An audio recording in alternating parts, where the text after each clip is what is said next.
Life as a sailor, how do I say it? Honestly, it's just the mundane things that we do every day, day in and day out. Make it second nature. And for people who don't know sailing, because we're going with elements like the wind, the water, the variables are so high because every day is different. You really need to be on it all the time, like keep on putting in the water time, because one day when you're racing, you'll have something similar and you can relate, and it will be a click, like you can just immediately get on it rather than reinventing the wheel. And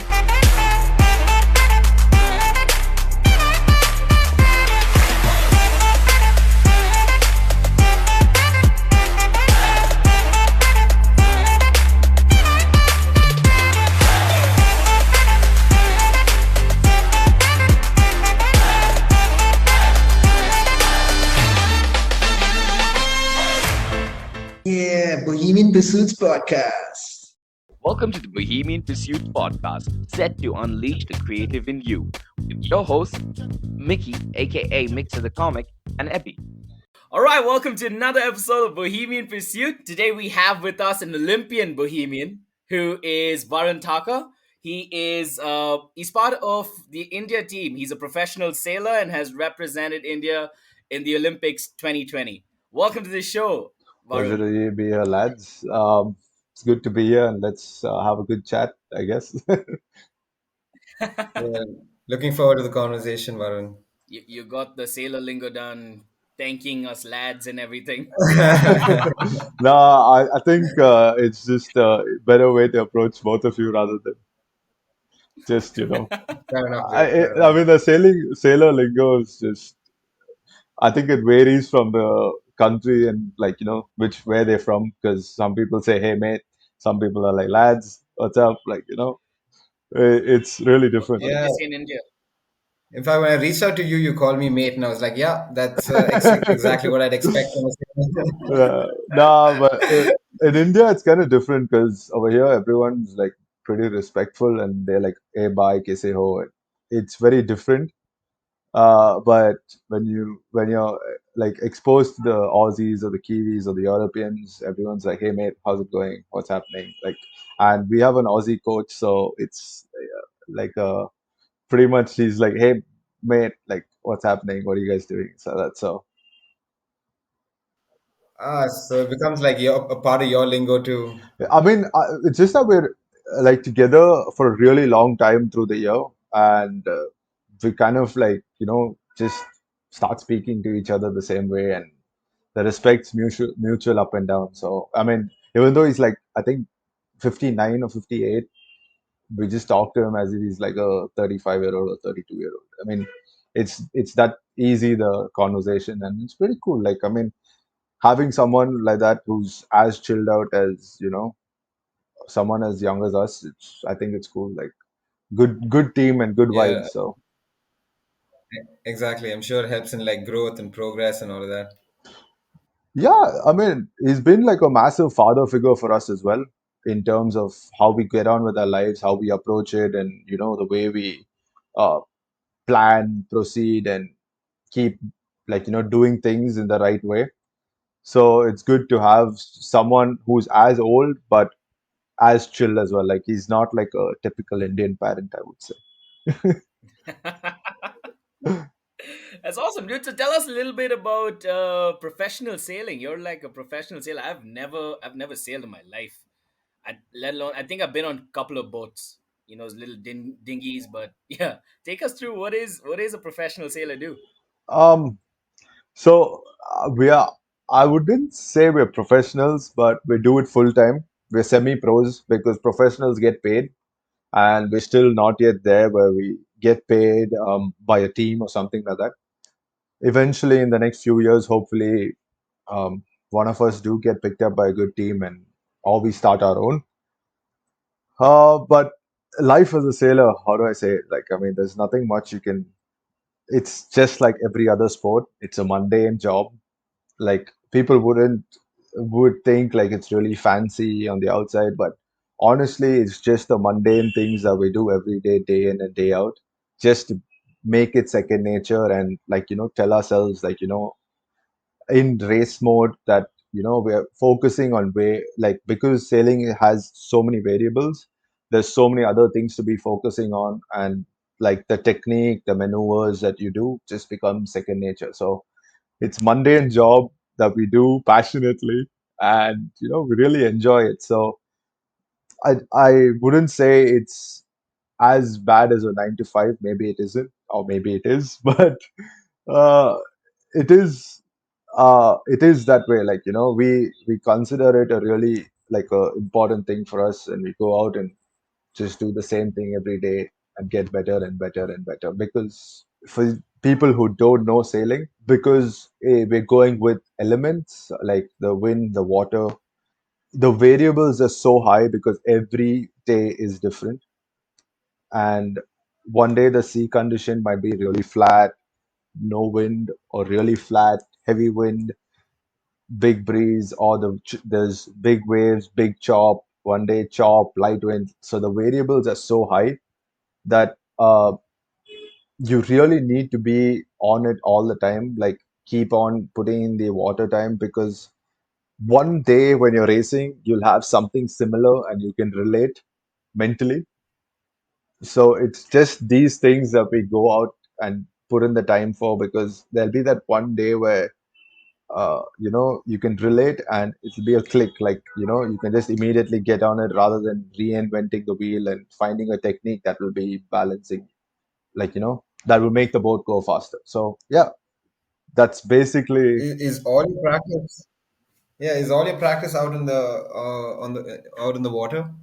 Not really. Like, we put in majority of the time on the water because it's really physical, really endurance wise as well, really high. Like we get race endurance, or like sailing endurance, like we call it. So that way we really like prefer the water time a little more, but the gym sessions obviously are really important to build your strength. And um, because sometimes you're not going to be like sailing, you're not going to lift heavy, but in the gym you can like push yourself to like increase your max strength to a whole nother level. And the weight that you're carrying, which where we use ropes to pull the sail, becomes lighter for us. And the more, I mean, it's just more repetition, but it becomes lighter and you can push for longer. So yeah, it's a big balance that way.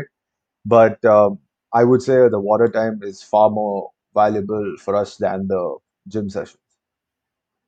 So, I mean, given that there's no motor to the sail, as such, all you need is the wind in your body, right? Like, to move across from one point to the other. Yeah, so wind, we do require the water to float, but so wind, water, the waves, and yeah, our body weight basically. So we've What the are the two of you like on the sail? Like, what are the two of you like? There are two people on the sail, right? And what are the two of you trying to do?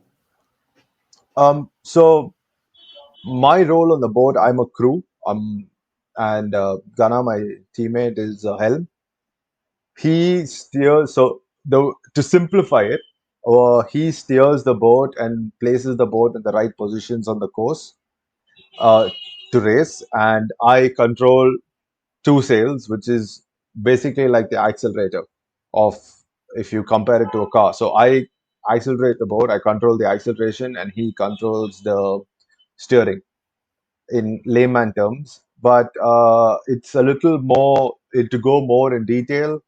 Uh, he is more into the like getting the boat to go as fast as possible on a straight line, and me giving him the absolutely flat, like the flattest boat he can get. Because flat, and we have something called a center board which sticks in the water, which avoids the sideway drift. So the straighter it is, the more traction it gets in the water, and you can move faster, and there's less drag. So yeah, it's just these sort of things that we really like him and I have to coordinate. It's a lot of coordination, a lot of communication between the both of us that goes on and on the boat. The two of you have to work as one unit. Like, do you know exactly what he's going to do, and what like does he know what you're going to do, and you'll react together in a particular situation? So we have modes, which we call it. One is, so he either says speed or he says height, and I know what those two words mean. So once, so it's just, so it's basically, so we've simplified the complex bit into two words. Let's put it that way.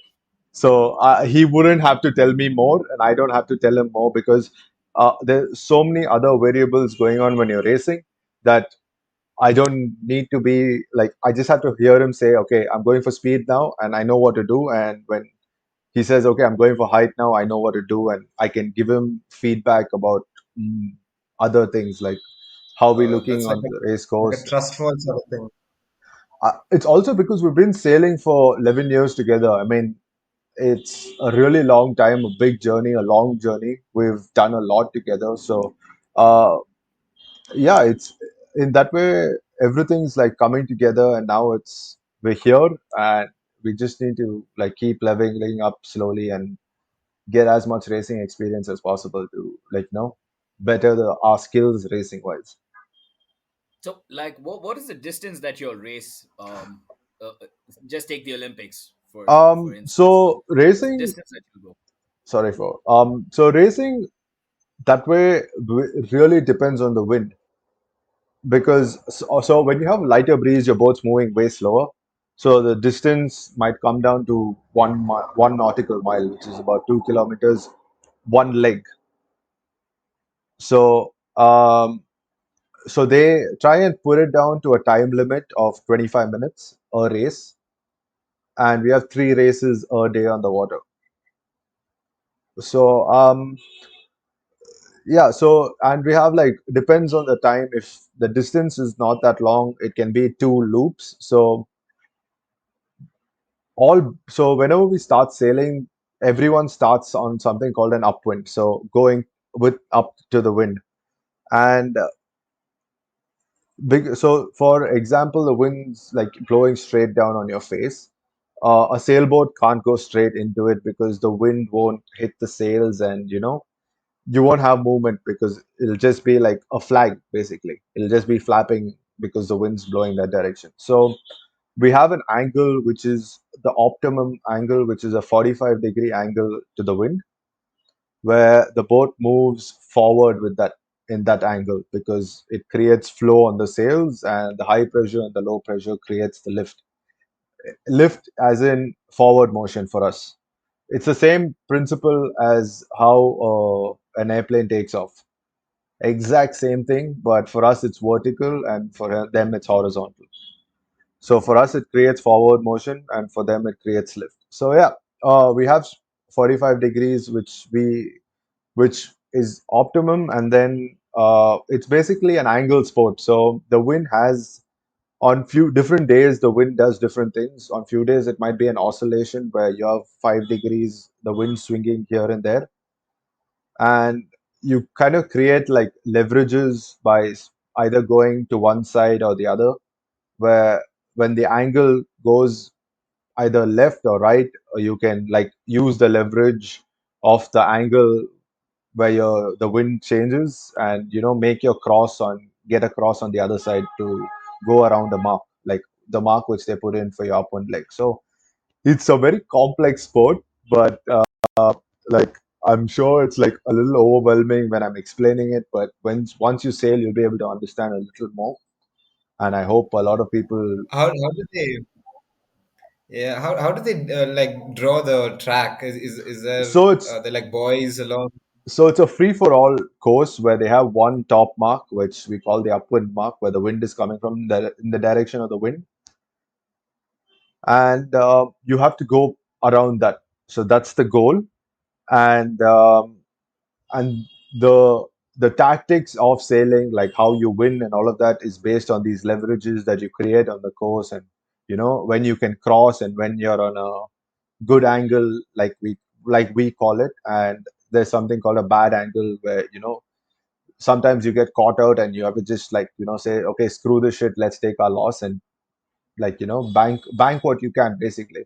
We're not in a casino where we roll the dice and just be like, okay, all or nothing. It's nothing. We can't do that, because um the mentality, as you become like more mature in sailing, you like become very more like far more consolidated on your results. You rather not gamble to win all the races, but you prefer finishing second, third, and over a series which we have, which is 12 to 15 races, the lowest score wins. So we prefer the seconds and thirds over the 1 and 10 and 1 and 10. So yeah, the consistency is what is really crucial for us. You also you represented India in Oman, right? Yes, In Musna. Yeah, and that's so. I really wanted to know. You're from Chennai. yeah, I'm from Chennai. Like, is sailing like a really big thing around in Chennai? Do you see it like a big culture? I think the sailing community in India is really tiny. Um, that's also because of the exposure that we have. And I see it growing in the next 10 years. I mean, water sports is becoming the next big thing in India. And I can see it because um, I'm very close to a surf school in Chennai, which is surf turf, like really well associated with them and, really tied to them. And I've been seeing them grow over the years and a lot of other surf schools down south as well. So I think water sport, the culture is improving in India. Like people are not as scared and petrified like how they were mentally. Like, oh my God, there'll be a shark. Oh my God, how you'll drown, and things like that.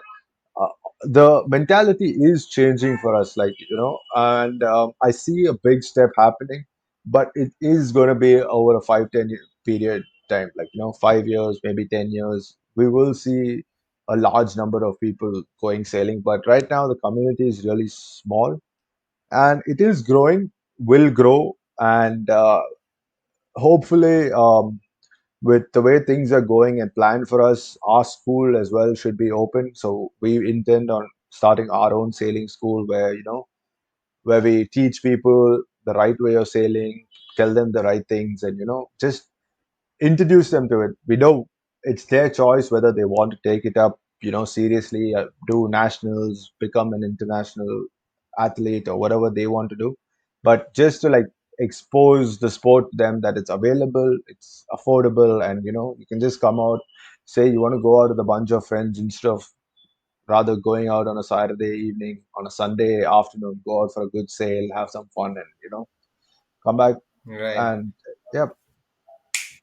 Yeah. Can you rent like sailing equipment, or Um, do you have to own it? Um, there are people. So currently we're in Mumbai, and a lot of Mumbai people have this thing where you can rent a boat for a day, and they teach you how to sail. There are courses. There's everything.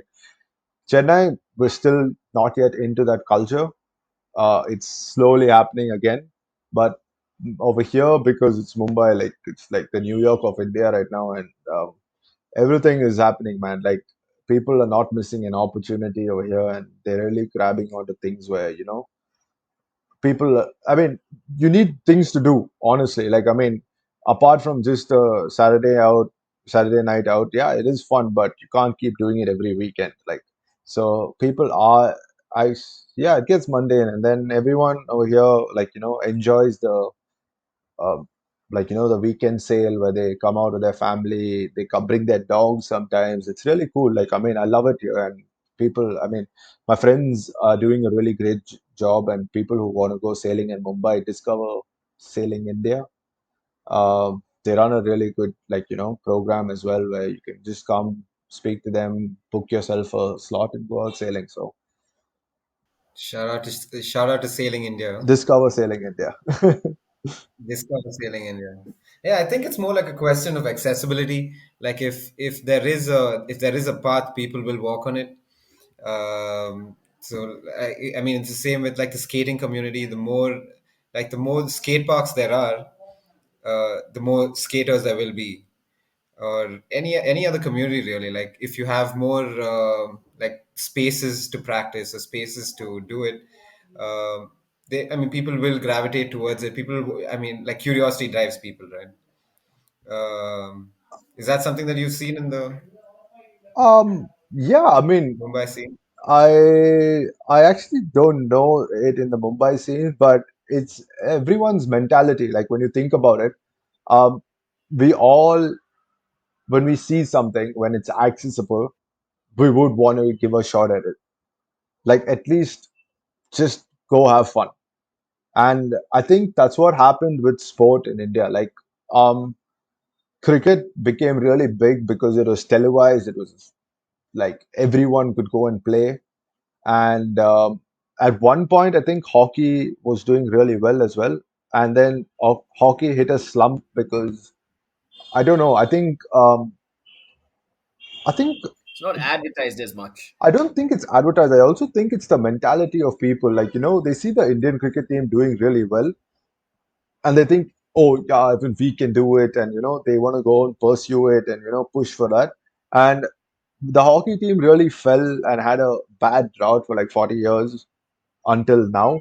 And I think as they started going down, people started saying, oh, maybe this is a really hard sport or something like that. Like, or the coaching or the anything. I'm not sure. I'm assuming this as well, but it it wasn't like the most favorite thing to do. Like I would like even for me as in school, I used to play cricket, but then just wasn't for me. Like I couldn't like I didn't enjoy it as much as I enjoy sailing. But um, I think that's the thing. Like when people find their like okay, this is easier when they're seeing other people do it, and more and more visual things.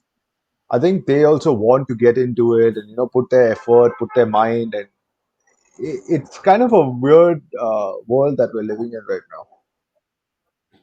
Yeah, I mean, when growing up, my dad was a national hockey player for India.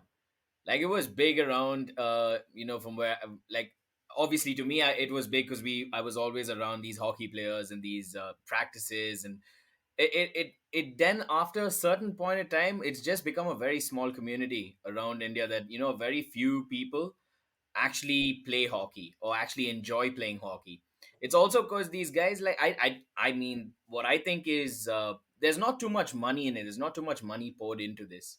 A lot of people are driven also by little bit of the money aspect, a little bit of the fame, right? So there's not too much put into the sport, but the sport is brilliant on its own, right? I'm pretty sure that's same about sailing too. I mean, that it's a lot cooler to sail uh than to do, just say, something mundane every day, right? Or follow a pursuit that everybody else is following just because somebody is doing it. I mean, I think people gravitate to like shit that's cool or like unconventional stuff, right? Like I mean, like that's why the whole skating community is just like a. I mean, so it's grown so organically. Like it's not like there's advertisements for skateboarders or there's advertisements for like. I mean, of course, the community does some building, but it's all organic and it's beautiful to see. Like the more people that like try it on their own, the more visibility that it gets, the easier it becomes. I mean, and maybe that's why cricket does so well because you can literally pick up a stick and you all you really need is a bat and a ball and you can play cricket, right? I mean, again with basketball, if you think about any other sport, with hockey you have to get the specific hockey stick and a hockey ball, or with and you need the goals or whatever. You basketball, you need the rings, and I think the more complex it gets, the harder it is for people to get into the sport. Maybe that's why cricket does so well because it's easier for people to get into it. I also think it's a pretty easy sport to play in terms of 100%, yeah, like I think that's accessibility of playing. Like I mean, it wouldn't be the best because I'm not even joking. Those guys like Virat, MS, Rohit Sharma are all on a different league. Like they are phenomenal athletes. No credits taken away from them. But I think just to play cricket in general, there's not much you need to learn. Like apart from like how to swing a bat properly and timing. But I'm sure there's a Hand-eye lot, coordination. yeah, like a lot more skills required as well on that front. But yeah, like but you said, essentially it's a three-person sport. yeah. Oh, there'll be one dude just watch it. Yeah, I mean, I actually don't want to like put any sport down because Yeah, yeah, I mean, I It, get that.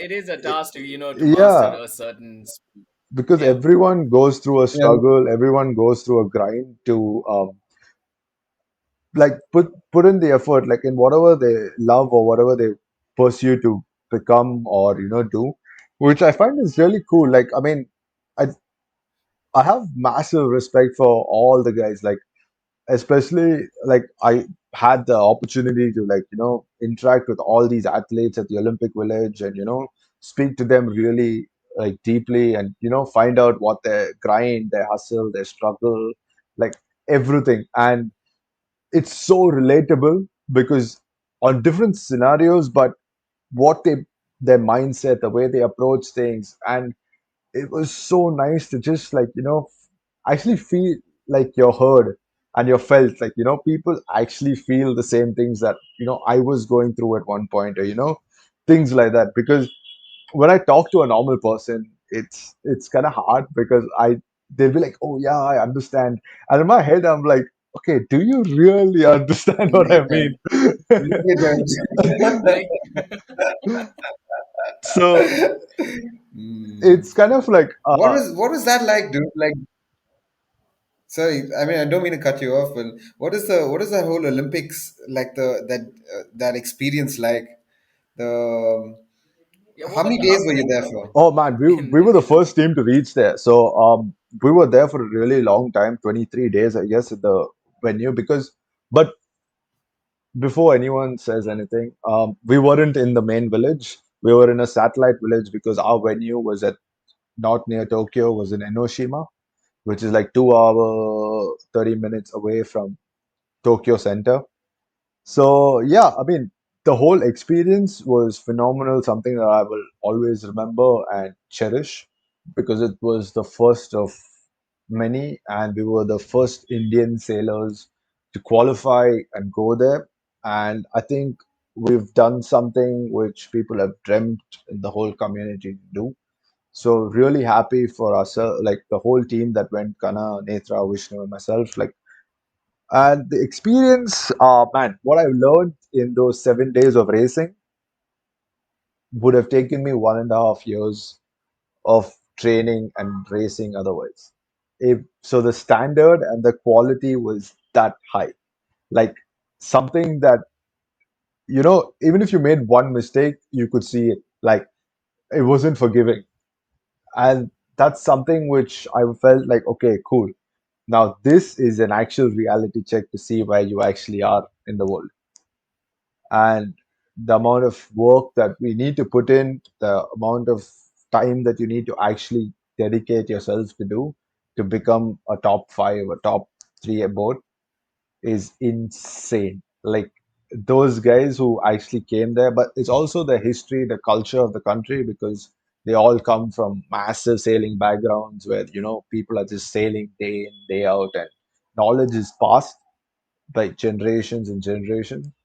For us, since we're kind of like the pioneers where we're still trying to accumulate everything from all these people and their experiences, I guess we're a little bit on the back foot, but I'm sure we'll be able to catch up because now since we have this whole Olympic exposure, know what it's like to be there, see it, live it.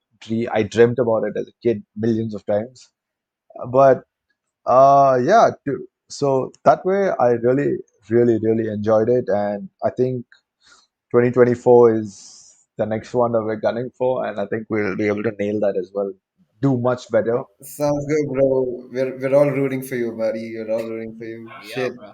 So, but what's the mentality like? Like, were you petrified when you saw all of these big time sailors from New Zealand and Australia, and these guys that have the wealth, the knowledge of sailing? Were I you wasn't petrified? Did they look? petrified. I actually, you have this saying where your idols become your rivals.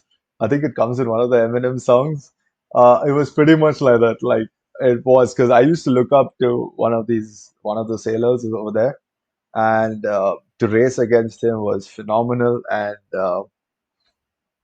yeah, it was just pretty much like that. Like I wasn't That's petrified. such a surreal experience. Yeah, it was pretty cool. Like I mean, we've raced against them before, but to compete with them and to get there. Like they actually, the amount of respect that we earned in that 2 weeks, 2.5 weeks was pretty high because they came and like told our coach, "Oh my God, your boys have like improved so much, and they've become like really good and really fast and competitive as well."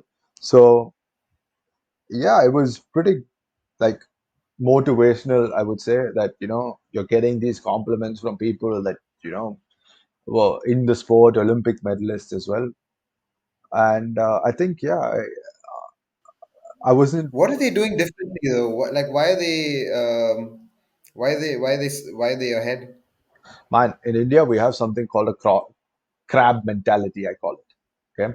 Oh no, not this. I've heard of this. I don't want to. I don't know. Okay. Really? It's, Is it, that it? it's the absolute simple situation of India. We are so jealous of that one person at the top. We don't want to better ourselves to reach there. If we It's always want easier to to, pull them down. it's easier to pull them down and look for that one thing where they mess up. It's that's as simple as I'm going to make it. I mean, I'm being a very realistic person at this point because Yeah, yeah. there's no point sugarcoating what the world doesn't want to hear. Like it's this is the truth, man. It's the crab mentality.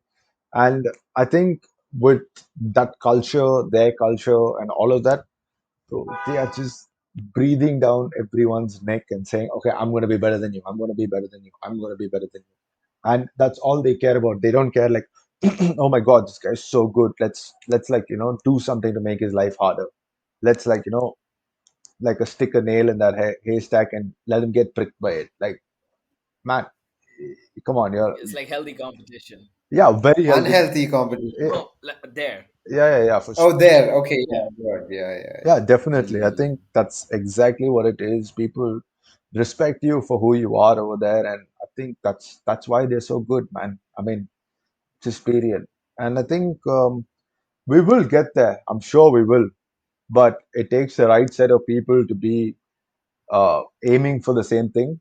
And once they see this whole mentality change of that set of people where they are just in that one, two, three, four, five positions and the 6, 7 are not able to crack into that, I think that mentality will change. But till then, it's always going to be the same. It's just going to be the same thing where people are like, they're just waiting for that one moment. And yeah, Yeah, dude. You know what's really sad? Like I'm like all of these. Like you're doing something really bohemian. Like sailing.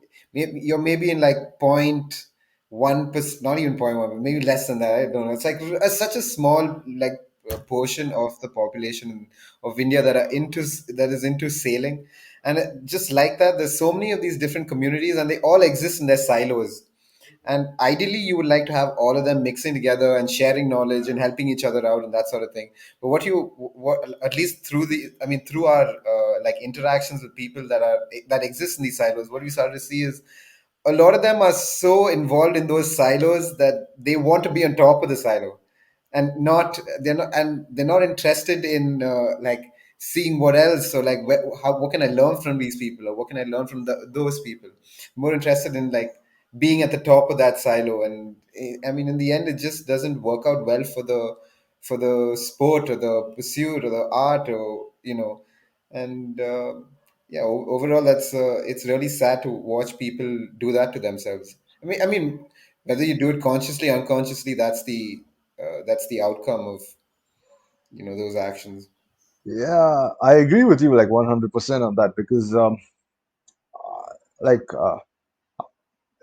I always like for me as a like sailing for me being on top is actually much harder. Like I can feel it because when you're like leading an event, you're more under pressure to like do things. Yeah, And there's like a target on your back, that yeah, sort of it's thing. sort of like that. And when you're behind, attacking is so much more like like it feels better. Easy. It feels like the hunt is actually easier. And people like I think just don't get that mindset very easily like as well, like to stay on top. takes a different, like, ball game where, you have to do the same things with the mindset saying that you're not that good. And like you said, like, people, just like for India, it's just the crab mentality for the people behind. But they like you said, they always want to be on top because they enjoy the power, they enjoy that fame, but they don't want to really work that ladder up. They rather just pull someone to get on top, and that's what I've noticed it. I've seen it happen as well, but I think it's going to be a long time to change that mentality, because I think that's what we've been seeing with everything, whatever we've surrounded ourselves by. The best that you can do at this moment is try to like grow it, grow the sport, grow like do what you can with with the situation that you're in, I guess. Yeah, 100%. Just do the same thing, do good, be happy, keep everyone like happy around you as well. Just tell them, like, stay away from political shit, be neutral. Like, it's as simple as it gets, man. I mean, life can't be like, you can't complicate it putting yourself in that hole where, you and I think as a sailor and as an like an athlete, I actually want to bring uplift everyone and bring them on a different level where they are pushing us as well, because it helps us stay at that level where we're really grinding and putting that effort. Because right now, every time I get an opportunity, I want to run away from here, go train in Europe, and just put my time there, because those guys are really, like, just pushing every day, pushing each other. Like, it's really healthy. Like, you can feel that they're really healthy with the way they approach things. And after that, it's just fun, chill.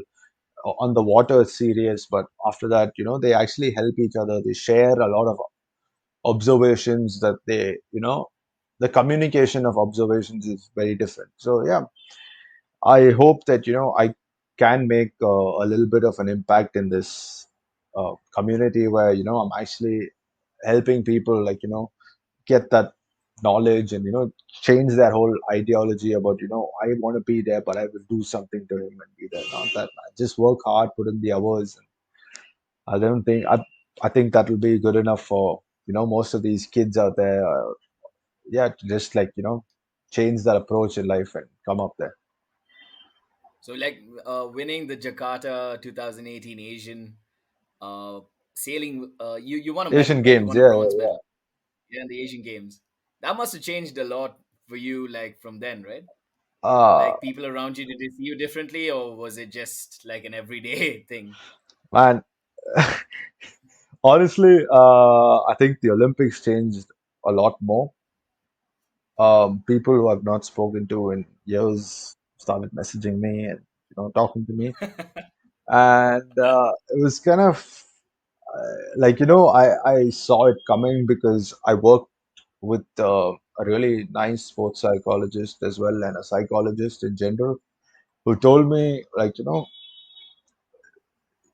whatever you do in life, like, you're gonna work hard, you'll reach, like, fame, this, that, anything, money, you'll get all the money in the world.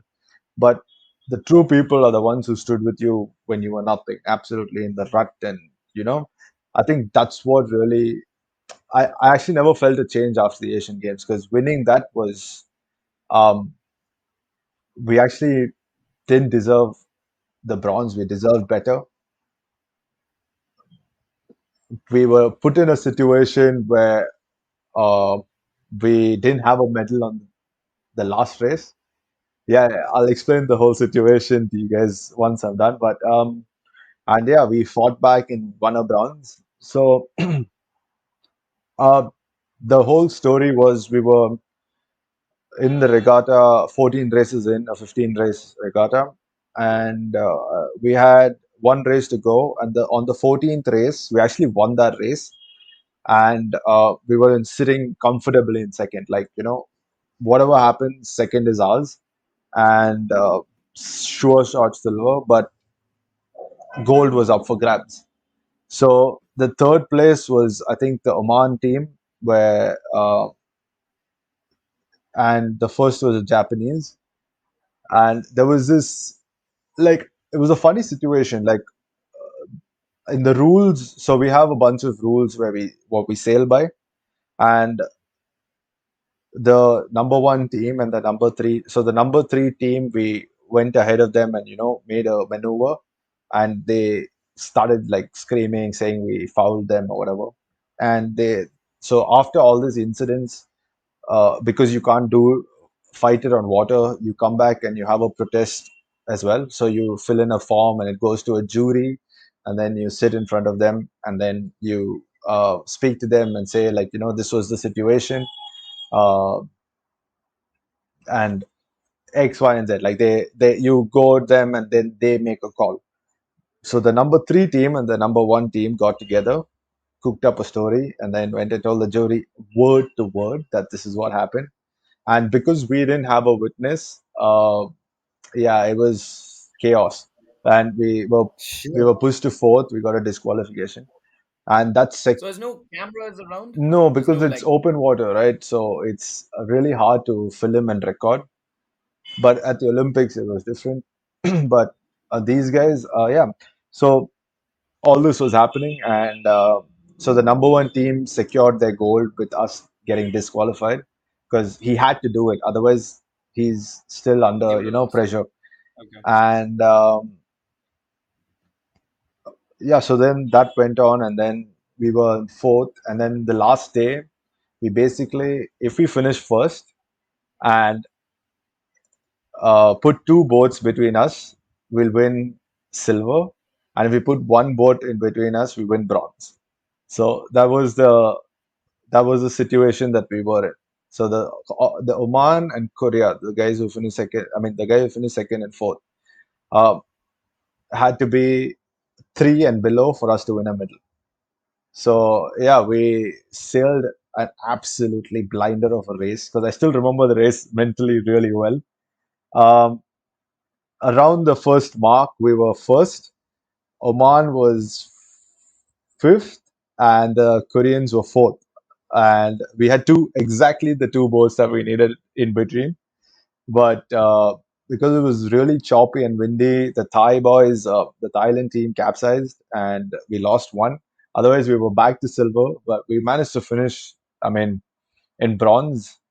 But again, like we still not, I mean, a result that we didn't want, but it's better than no medal, I would say, at that stage. So, yeah. They must have been slacking off towards the end when they realized they were going to win anyway. Yo. No, man. So we basically sailed the race really well, where from start we were always on top, so giving them really bad wind, the whole upwind. So So you can control that too. You can make it difficult yeah, for yeah, yeah, yeah, them. yeah, yeah, for sure. Like So you create like an obstruction in front so of you them just to slow them create down. dirty wind, like we call it in sailing, where Right. you're not getting true direct wind onto your sails. It's hitting our sails, and you're getting that a little disturbed wind. It's already angled Same out, like right? F1, man. Sailing and F1, Exactly like F1. sailing and Yeah, F1 yeah. aerodynamically is the same.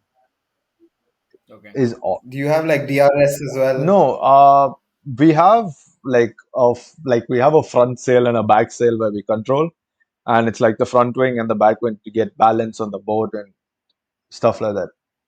So yeah, we positioned ourselves in such a way, and we got like a blinder of a start where we were always on the Koreans and the Omanian guys because they were fighting for a medal, and we were like just like there and making sure that we disturb both of them and they both fall behind, and we can squeeze in those other boats in between.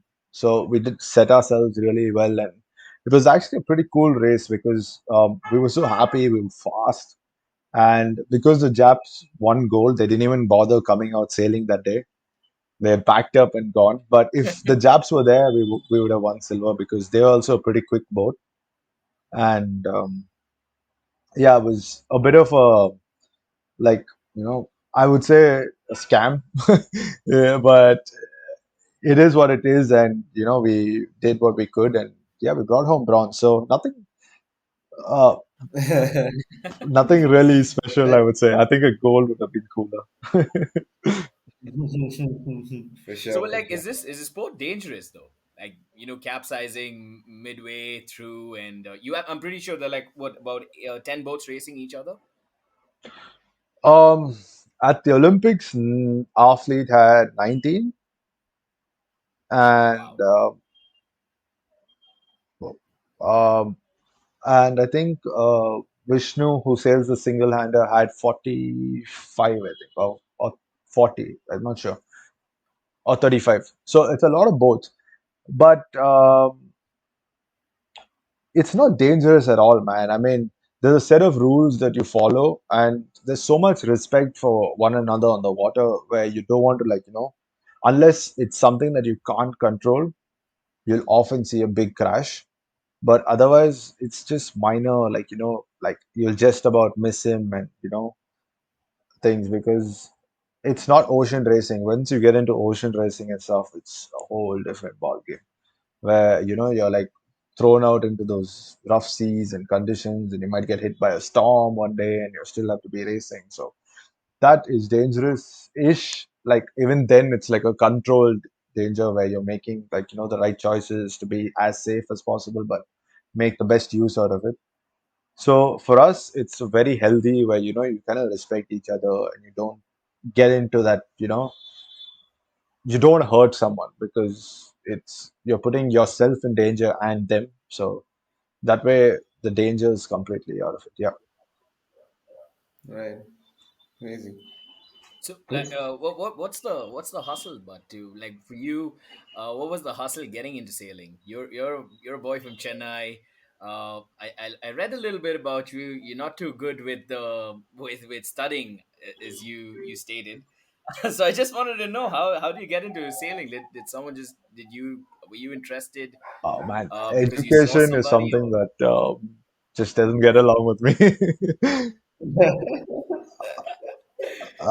Man, no, but was there somebody that you saw like as a kid? Was there like that one fisherman out on Marina Beach nah, I that wasn't, inspired brother. you?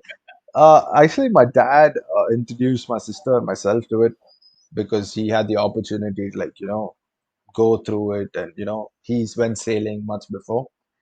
And the first time I was introduced to it, did sail for a while, like all of us, like my sister as well. And I kind of took a break as well. And like once I was 7, I went played cricket. And yeah, I did the normal mundane stuff, the routine stuff that a kid does. But uh, Bowling practice. no, but I came back to the sport when I was like 10. And um, I think also because the Tamil Nadu Sailing Association, where we started sailing, got in more boats that we could go out individually and experience it. And I still remember the first time I went out alone in the boat, and I felt that speed and acceleration as a kid. I was like, wow, man, this is for me because I'm a real junkie for speed and like stuff like that. Like I love like fast cars as well. But yeah, I mean, it was something that really attracted me was the speed, and I was like, okay, cool, I'm doing this by myself. Oh, damn! And yeah, that's what really hooked me onto it. And I think after that, I was like, okay, I spent a year. I trained hard, like I trained. I didn't train hard, but I trained and I enjoyed it. I had like the bunch of friends that I made in the sailing community. We're still friends actually till today, and we still keep in touch. So whenever we are in different cities and all these guys are there, we go and meet them, have dinners and stuff. So yeah, I think the whole it was everything. The friends that we made, the just that speed, that I was having fun, and then competing. Like I just love the factor of competition. Like you're just always competing and having fun, and we and for us the racing was so healthy, the competition was so healthy, and it was just for the simplest things in the world.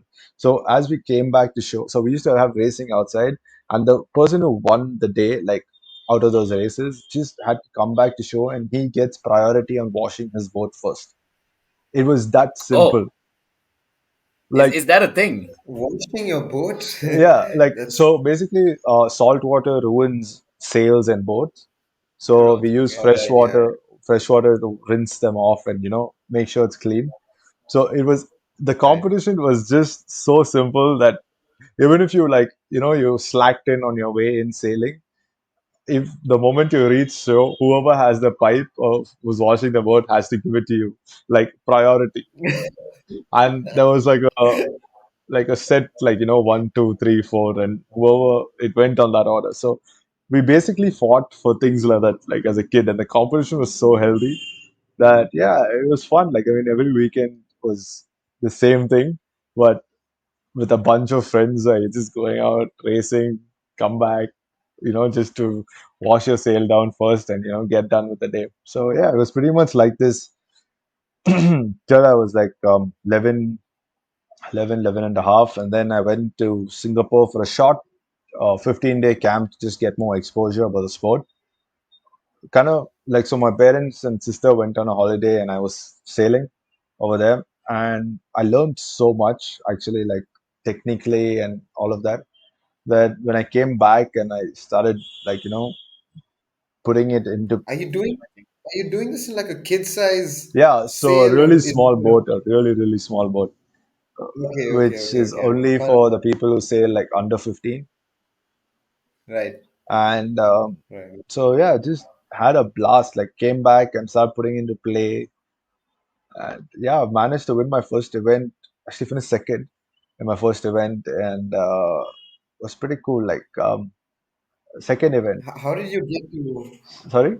how did you get to how did you get to representing India and competing at a national level? So the national level, it's a free for all because the community is so small still. And at that point, like we had like I think 70 boats or 60 boats as kids, like 60 kids on the water going sailing. And yeah, so we just went out, and I mean, this nationals was there, and we went for it. My first nationals, I finished, I think, third last or something, or fourth last. I still remember. I think 42nd out of 46, or You 44 out of you must 40. have washed your boat. You must have washed your boat really late that night. Uh, yeah, you could say that. Or I never watched it at all, maybe, because it was that late. No, but yeah, so my first nationals went like that, and then I went out sailing again, came back to Singapore, came back from Singapore, started like massive jump in technique and everything, and yeah, managed to finish second the next event.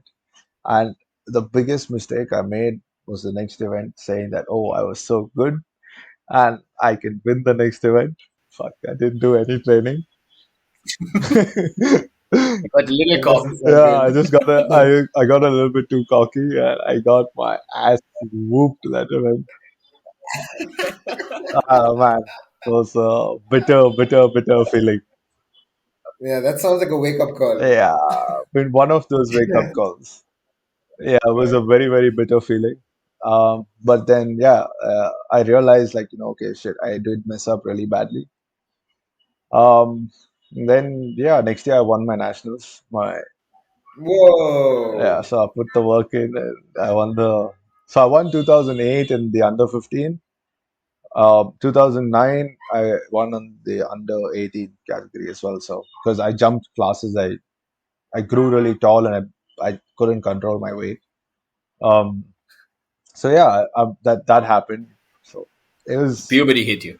hit me good, I guess, but I was a very skinny kid. Um, and even now, like this lockdown, I made a massive weight jump as well, because so sailing the 49ers, since it's a two-man boat, we have an ideal weight of about 160 to 165. And I think at the Asian Games, 73 kilos, 72 kilos, and now 83 to 86. So the lockdown, I really put in the work, made a massive weight jump for like 6, 7 kilos, at least 8 kilos, and yeah, just like I would say it helped me this lockdown to like qualify uh, for the Olympics as well. So The Olympics. yeah, Yeah, nice. Dude, like I'm just thinking about it, and you can't see the wind. How the hell do you uh, know like what you're supposed to do? actually you can. It's What? no. Uh, so when you, like, you can do this as an experiment as well. So when you take, or when you're drinking coffee or something hot, when you blow in it, you can see it forms ripples. Right. Okay. For sure. So when wind hits water, it forms ripples. Where? In the Yeah, water. so when the wind hits the water, it forms ripples. And Right. Okay. so Yeah.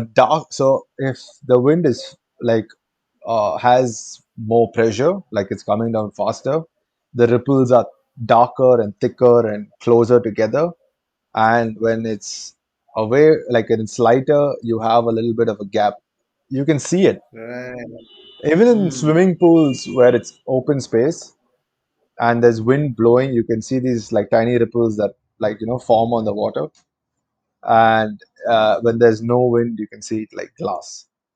So you do see wind, and that's one of the things that me and Gunnar communicate about, because we look so far up the coast where you need to be like, okay, that's where we need to be going. And as the wind moves down, so on few days the wind is really fast moving. On few days you can actually see that pressure, what we call pressure, where because the wind moving slowly, and we aim to be in that.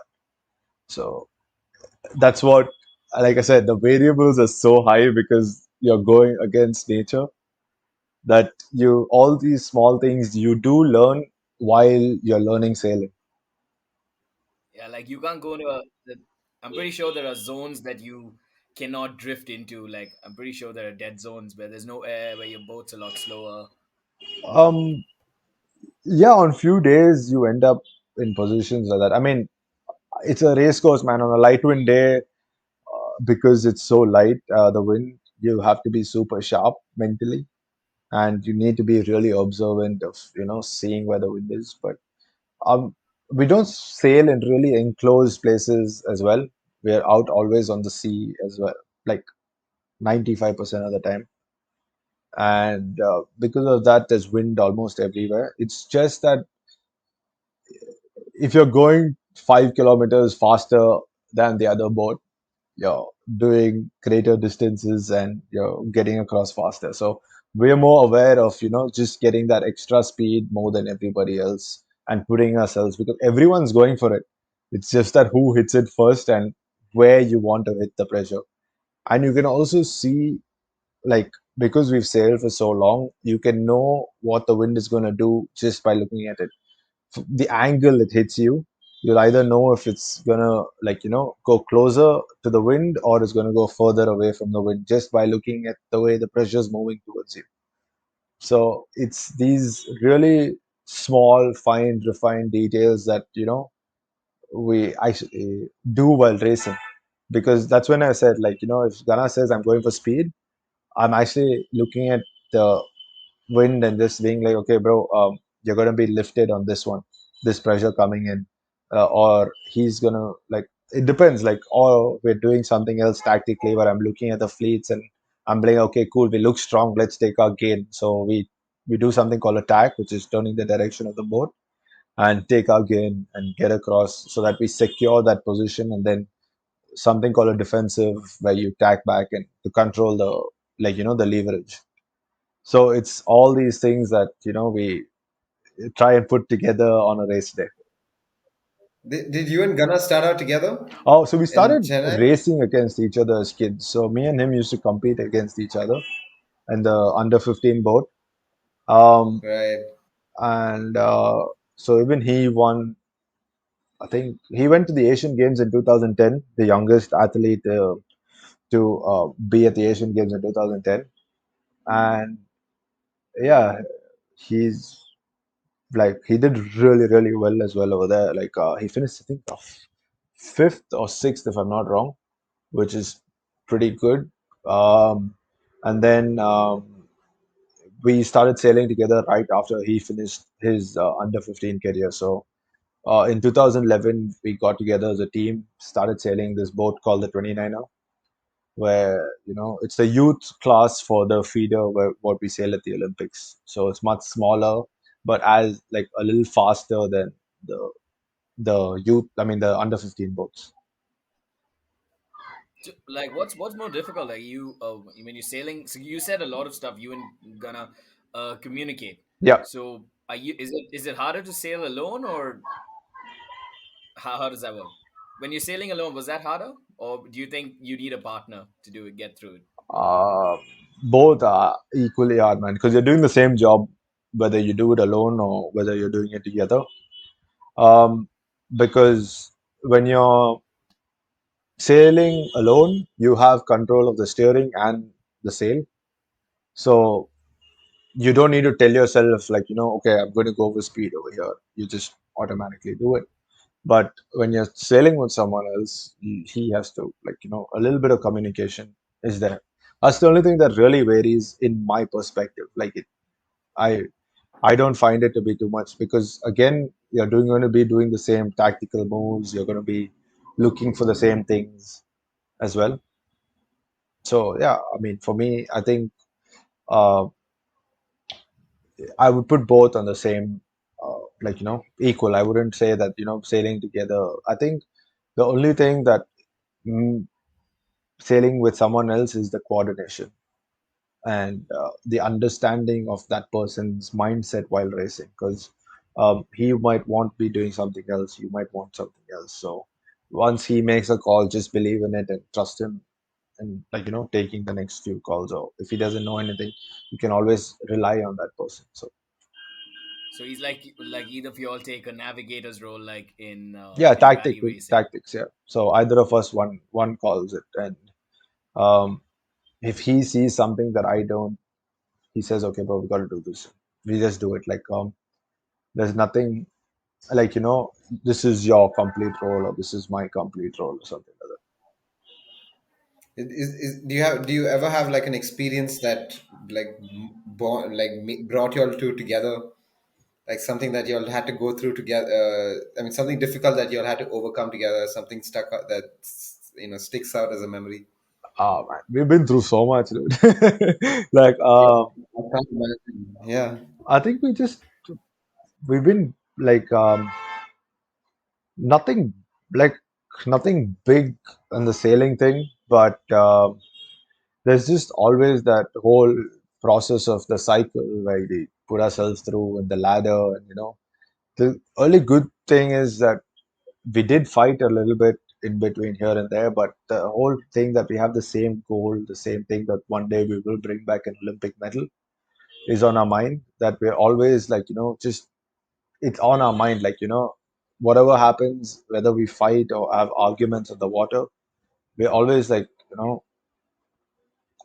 just we have that end goal in mind that we put aside all the rubbish and just be like, okay, we sit down after the whole heated moment and be like, okay, this is what I thought and this is what he thought, and try and understand each other. Like, we don't want, like, we want to listen to each other and, know what his mindset was. So I think in that way we were really like, I think I think that's what I think our experience is. My journey with him is more like, all of these things that, uh, what we go through is just all of these things, like, putting ourselves in these difficult situations and overcoming it, right.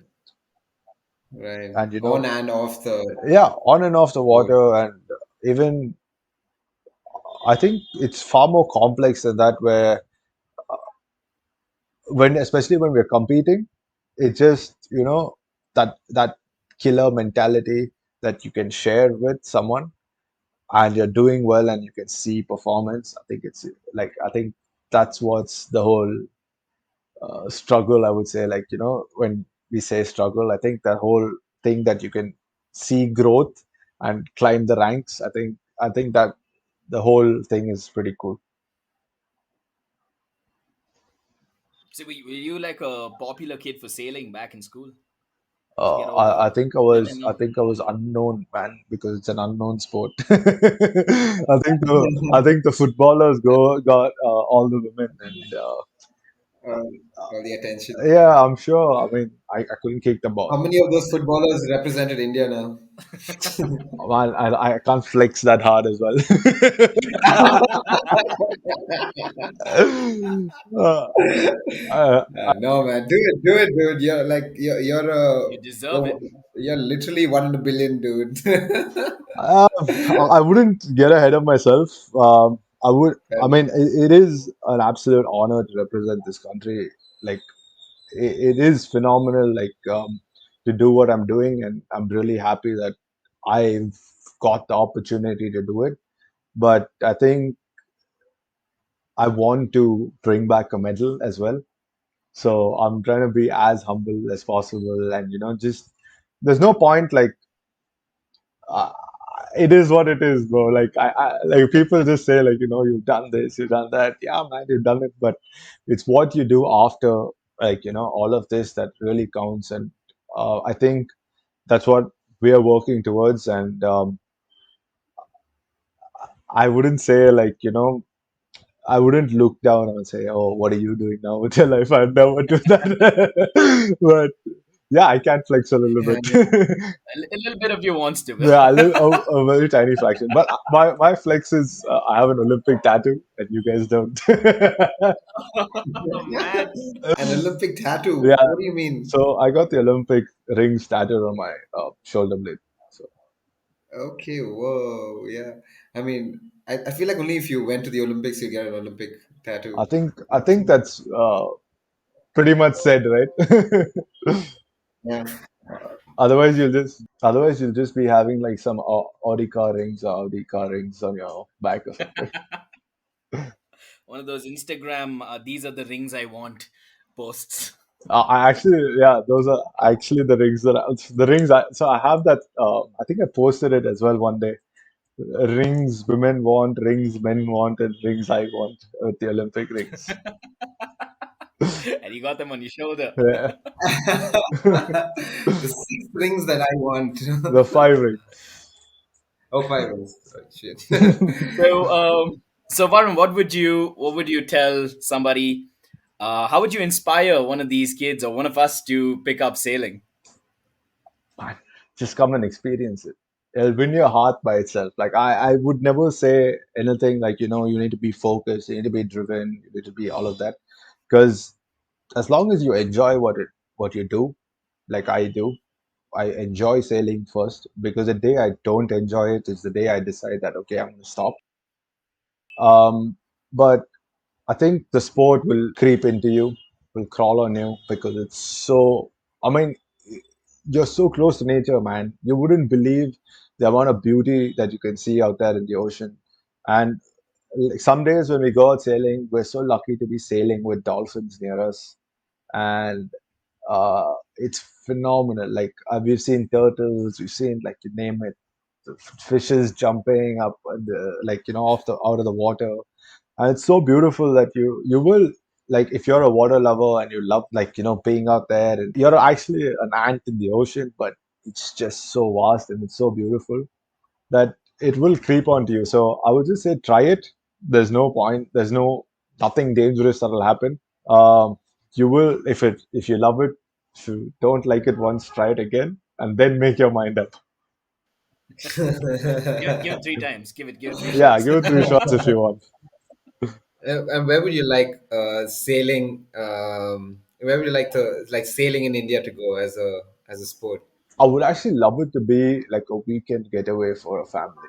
If it reaches that level, I think Right. we will be one of the strongest sailing culture, nature, like nations in the world. Because imagine waking up or going out sailing the previous night, waking up and having breakfast in the middle of the ocean with your family. Yeah, sounds like a dream. It actually sounds cool. Like, I mean, I know a lot of families who've done that, spoken to them, and it's so cool because you're just, you know, just waking up one day. How do you do that? I Like mean, I I'm mean, not saying in a racing boat, but in a really okay. in Right, a right. cruising boat where you're just going out there and enjoying But I it. see So what you mean. yeah, I think that would be like really cool. And you guys can, if I don't know where you boys are from, but Uh, We're from Bangalore. Bangalore. oh, Both of us are Bangalore. from So Bangalore. when you do come to Chennai, There's no water. when you do come to Chennai or Mumbai, go sailing.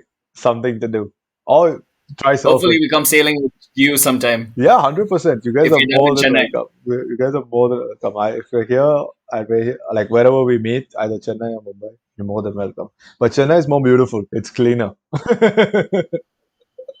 It's cleaner. Nah, man, the water in Mumbai is pretty bad.